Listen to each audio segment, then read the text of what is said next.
Lyrics আর ভিন্ন কোনো instrument. তাই আপনার লেখা গান বা ইনস্ট্রুমেন্টে বাজানো ডেমো আগামী 23শে জুলাইয়ের মধ্যে গ্রামীণ ফোন নম্বর থেকে 4040 নম্বরে কল করে জমা দিন অথবা মেইল করুন souls@graminphone.com এ। প্রতিযোগিতার নিয়মাবলী জানতে ডায়াল করুন 4040 নম্বরে। কাছে থাকুন গ্রামীণ ফোন।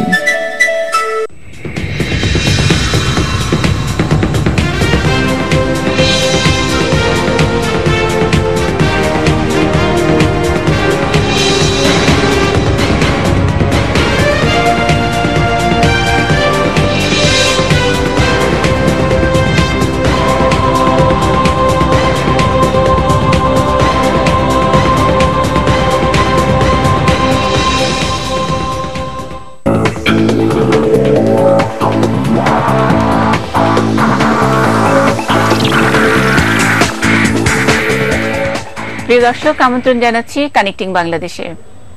আমরা তথ্য প্রযুক্তির মাধ্যমে প্রত্যন্ত এলাকার মানুষের সঙ্গে সংযোগ স্থাপন করার চেষ্টা করি এই অনুষ্ঠানের মাধ্যমে, এবং আজকে একেবারে আক্ষরিক অর্থেই তথ্য প্রযুক্তি বিষয় নিয়েই কথা বলবো। এজন্য আমরা সংযুক্ত হব মেহেরপুরের পৌরসভার তথ্য কেন্দ্রে, এবং সেখানে বসে আছেন সানোয়ার হোসেন দীপু। আজকে কথা বলবো মোবাইল টেকনোলজি নিয়ে, এবং মোবাইল আমরা সকলেই ব্যবহার করি, সেই মোবাইলে নানা রকমের সমস্যা থাকে, সেই বিষয় নিয়ে অনেকেই প্রশ্ন নিয়ে বসে আছেন। আর আমরা স্টুডিওতে পেয়েছি একজন বিশেষজ্ঞ, যাকে বলতে পারি আমরা অনেকটা আয়োজন করে ওনাকে বলি যে মোবাইলের ডাক্তার। আমাদের সকলেরই প্রিয়, যারা আমরা ঢাকায় থাকি, যারা মোবাইলের নানান খুঁটিনাটি সমস্যা নিয়ে তার কাছে যাই, উনি মোহাম্মদ কামাল হোসেন। তার পেশা নেশা যাই বলা যায়, সেটা হলো মোবাইল টেকনোলজি। মোবাইল সারানোর থেকে শুরু করে বাকি সবকিছুরই প্রশ্নের উত্তর জানেন।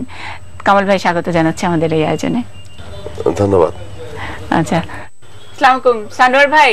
আমরা তো বললামই যে আমাদের এখানে আজকে যিনি বসে আছেন, আমরা তাকে অনেক ঠাট্টা করি না, আমরা আদর করে ওনাকে বলি যে মোবাইলের ডাক্তার। আমাদের হাতে যে মোবাইল ফোন সেটের যা সমস্যা হয় সেটা নিয়ে আমরা কামাল ভাইয়ের কাছে যাই।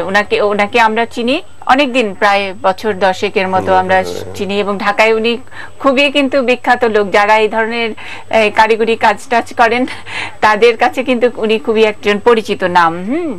কামাল ভাই, এখন আপনার পেছনে যারা বসে আছেন, আমি জানি অনেকক্ষণ ধরে অপেক্ষা করছেন, তাদের বোধহয় নানান প্রশ্ন আছে, এবং সবই দেখছি সব ইয়াং চেহারা, মানে খুব আমাদের চেয়ে বেশি বয়সী লোকজন ওখানে নাই, সব যুবকরা বসে আছেন। বলেন, অনেকক্ষণ ধরে অপেক্ষা করছেন সবাই না?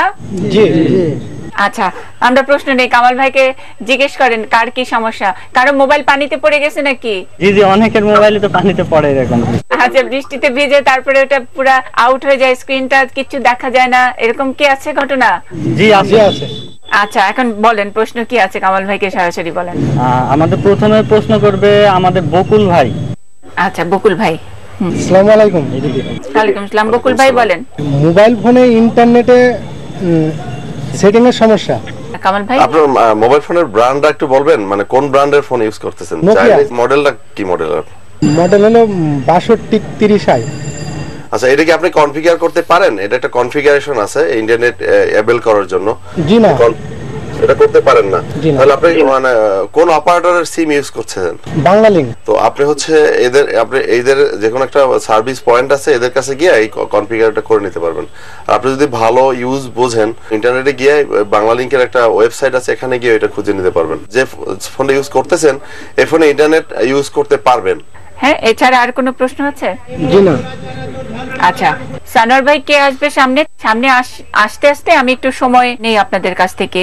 আমি কামাল ভাইয়ের কাছ থেকে একটু গল্প শুনি। সবাই খুব আগ্রহ নিয়ে বসে আছেন, তো কামাল ভাইয়ের কাছ থেকে শুনি যে এই কামাল ভাই মোহাম্মদ কামাল হোসেন কিভাবে মোবাইল কামাল হলেন, এবং সেই মোবাইল কামাল হয়ে উনি কিভাবে আয় উপার্জন করছেন, তার জীবনটা কেমন করে বদলে গেল। কামাল ভাই, আসলে আমি ছাত্র অবস্থায় এই কমিউনিকেশনের উপর খুব একটা আগ্রহ ছিল, মানে এই আগ্রহটা ছোটবেলা থেকেই। যখন একটু বড় হলাম, স্টেডিয়ামে বসে পড়ালেখা করতাম, মানে আব্বা চাকরি করতেন ব্যাংকে, ওই সুবাদে আর কি। তো এখানে একটু পর্যাপ্ত এই সুযোগ সুবিধা ছিল টেলিকমিউনিকেশনের উপর। তো প্রথম আমি ল্যান্ড ফোন নিয়ে কাজ করছিলাম আর কি। ল্যান্ড ফোন ধরেন এই ছোট একটা ফোন, এখানে সিঙ্গেল রিসিভার বলে ওটাকে আর কি। ওইটা আমি তখন টিউশনি করতাম, ওই পয়সা দিয়ে এটা কিনলাম। এরপরে ওটা দিয়ে মোটামুটি বুঝতে পারলাম যে কিভাবে কথা টথা বলতে হয়। হ্যাঁ, মানে আপনি ওই ইঞ্জিনিয়ারিং এর বিষয়টা পড়েন নাই, কিন্তু এটা খুলে ভালো জিনিস নষ্ট করে জ্ঞান ছিল না এরকমই আর কি, ভালো জিনিস কিনে নষ্ট করে তারপরে শিখেছেন। জি জি। তারপর ল্যান্ড ফোন দিয়ে ল্যান্ড ফোনে তারপর দেখলাম যে কর্ডলেস ফোনটা এক জায়গায় একটা বেস থাকে, হ্যান্ডসেট নিয়ে আপনি দূরে গিয়ে কথা বলতে পারেন, এটা একটু আরেকটু আগ্রহ বাড়লো আর কি।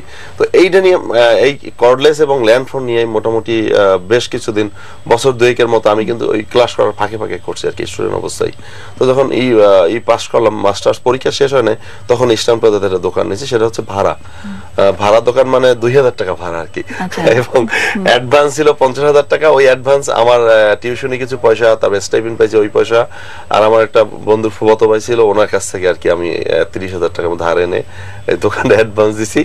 আর এখান থেকে শুরু হলো এই কর্ডলেস ফোনগুলো। তো আমার মেরামত করতাম আর কি। এবং কি রকম পয়সা নিতেন তখন? পয়সা খুব কম। এখন আমার অ্যাকচুয়ালি এই আমার যে আজকের মানে ব্যবসায়িক পরিসরটা, সেটা হচ্ছে সবার সাথে যোগাযোগ রক্ষা করা আর কি, সবাইকে খুশি করা। বিশেষ করে এই কাজগুলো করলে একটু খুশি হয় মানুষ, সেক্ষেত্রে পয়সার প্রাধান্যটা তখন দেখতাম একটা লোক খুশি হইতো, তখন পয়সার আগে বেশি প্রাধান্য দিতাম না, অনেক খুশিটা। কিন্তু এখন তো অনেক, এখন তো আসলে ব্যবসার প্রাধান্য অনেক বেশি, অনেক বেশি। কতগুলো দোকান হলো, ওই বরকতের কারণে হইছে আর কি, যে কষ্ট করা পয়সা।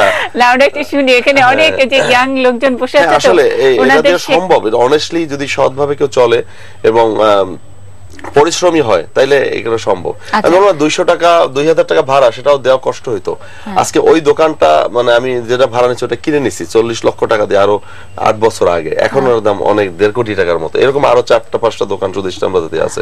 আপনি তো ট্রেনিংও করান? জি, ট্রেনিং করাই ইসলামাবাদে। কি ধরনের ট্রেনিং করান? মানে কি শেখান? বেসিক সফটওয়্যার, হার্ডওয়্যার, যখন কেউ কিছুই জানে না।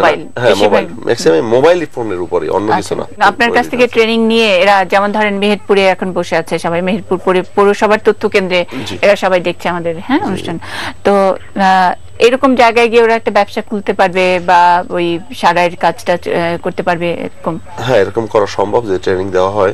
যেমন আমাদের অনেক স্টুডেন্ট আমেরিকাতে আছে, অস্ট্রেলিয়া, ইংল্যান্ড, এই টাইপের, কানাডাতে অনেক আছে, এবং তারা খুব ভালো করতেছে ওখানে হার্ডওয়্যার এবং সফটওয়্যার। তারা মনোযোগী ছিল, এবং আমরা যেহেতু অল্প স্টুডেন্ট নিয়ে করাই, আমাদের টার্গেট হলো এরা কিছু শিখুক, পয়সাটা মূল উদ্দেশ্য না। ওকে কামাল ভাই, আমরা এই গল্প করতে, ওনাদের প্রশ্নের উত্তর দিতে দিতে আরো আপনার গল্প শুনবো। আমি সানোয়ার ভাইয়ের কাছ থেকে একটু শুনতে চাই। সানোয়ার ভাই কে প্রশ্ন করবে এবার? দিদি এবার প্রশ্ন করবে আমার ফ্রেন্ড কান্ত, প্রশ্ন করবে। কান্ত বলেন। আসসালামু আলাইকুম। ওয়ালাইকুম আসসালাম। আমার প্রশ্ন ছিল যে আমার মোবাইল ফোনটা আমি, মানে আমার মোবাইল ফোনের সফটওয়্যারটা আপডেট করতে চাই, তো আপডেট করার পরে ফোনটা আর অন হয় না কেন? এবং পুরনো যে ভার্সনটা ছিল, আমি সেম ভার্সনটা ফ্ল্যাশ করার পরেও সেটা আপডেট হয় না, সে সলিউশনটা কি?